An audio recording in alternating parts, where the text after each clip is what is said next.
That's how we garden. How do you garden? Here we are, the 25th of May. My wife's picking the spinach. Some baby spinach and full-size spinach. Just wanted to show you kind of our layout for our garden.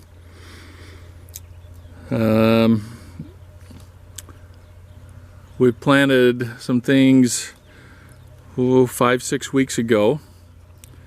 For southern Idaho, we often will get frost around the 1st of June at least, and possibly killing frost in May, just depends on the year. Those are our strawberries. There's a radish that we picked. Anyway, our strawberries, they'll produce 20 to 30 gallons a year. Off that patch right there, every year as they finish up, then we take a weed whacker and we just whack them all the way down. And then, I don't know if you can see down the middle, this year we took and dug out right down the middle and then thinned them out. And so each year then we'll take a different spot and we'll dig old ones out and try to trade them out that way. And we've had this patch here for 10-15 years at least. And then like our onions, like I said, they were put in 4 or 5 weeks ago at least. With our potatoes, we use a drip irrigation system.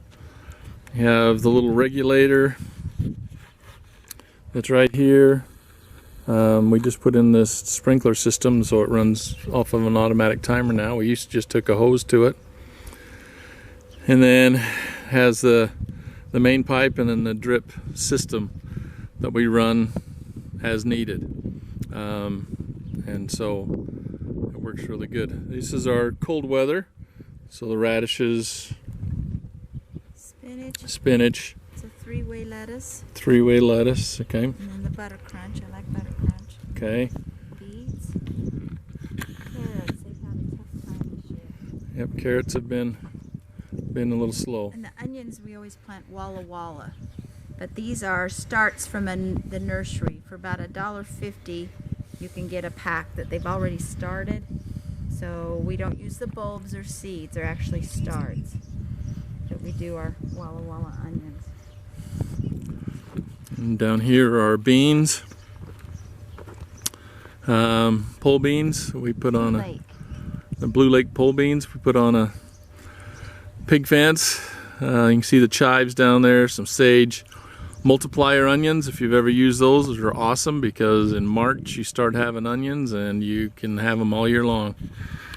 And then we use this is PVC pipe that they use for irrigation systems here in our area, and then we've cut them to length, and then so this is our cabbages that are put in them to protect them. Got late flat Dutch, the red cabbage, and an early cabbage here, and then this year I've got some kale. This is dinosaur kale we've got here, and then our cucumbers here along this fence, and they'll climb up that fence and spread out. And we have straight eights and pickling cukes, and then Wendy usually starts a plant and puts it under a cover once we put it in.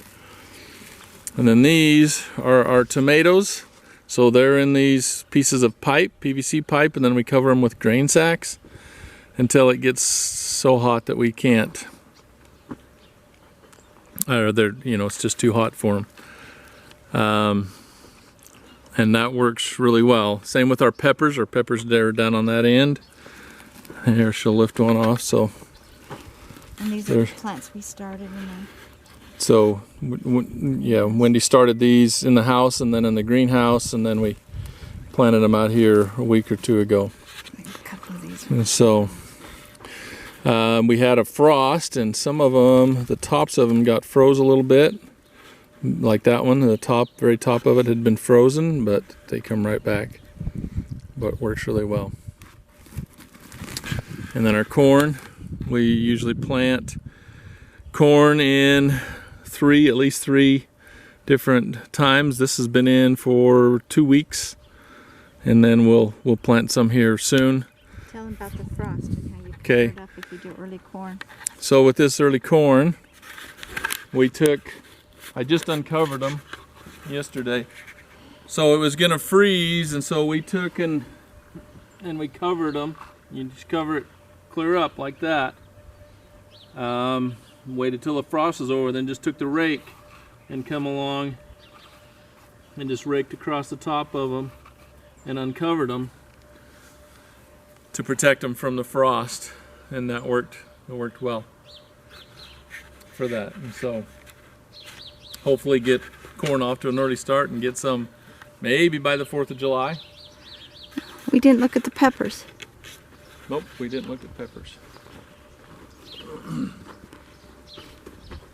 The peppers we usually start ourselves. This year I had trouble with a couple, so I did buy some. That's one that I started this year. We usually do bells, jalapenos. I like roasted Anaheims. And the grain sacks over the top, just keep them incubated, protect them from a light frost, and give them a good start. Yeah, works good. Okay. And then we have the blackberries over here. We put them on a fence, but anyway. We get good blackberries off of it, but they're messy. Take off the dead wood, it's just hard to know which is dead and which isn't. The blackberries produce on last year's wood. So once they get growing, then I'll prune them a little more and prune out the dead wood. I'm waiting to see what'll come back.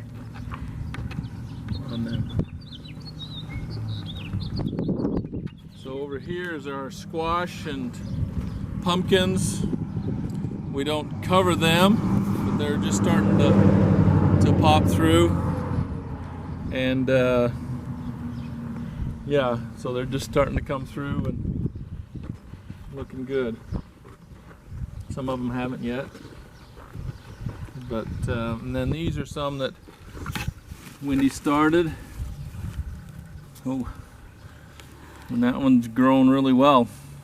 Yeah, I just like to start a few early ones because it gives us maybe 2 extra weeks, meaning we harvest probably 2 extra weeks in the ones that we plant by seeds.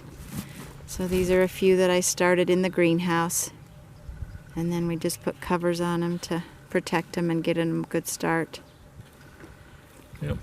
So that's this part of our garden. We have another one in back with grapes and horseradish, garlic, peas are up and going. Maybe we should go back there. Yeah, we'll go back and take a look.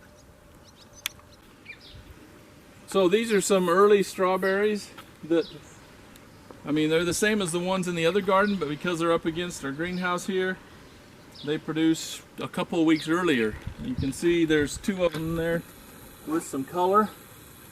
Probably tomorrow, that one can be picked.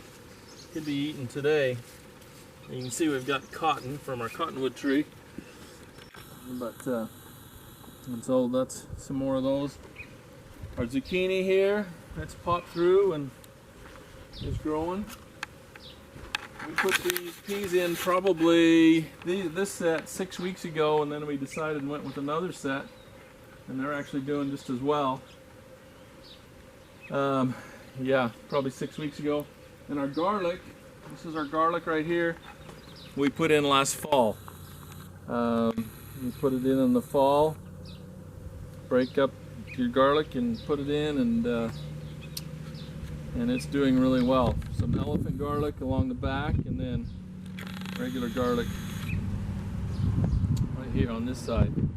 And then again, multiplier onions. Right there. Horseradish over here that grows like a weed. And then our Concord grapes. Right, a couple of different varieties. And then our raspberries, we have some right there, and then a couple of batches back over here.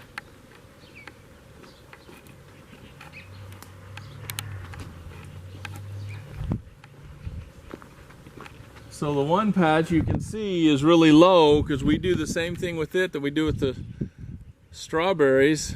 In the wintertime or early spring, we'll just take and we just cut them right down to the ground. They're kind of... They're an everbearing. Everbearing, yeah, I couldn't remember. Everbearing raspberry, and so if you take and cut them down, then they'll produce really good late into the fall. We have raspberries until frost. We've had them into November before. They produce on this year's wood.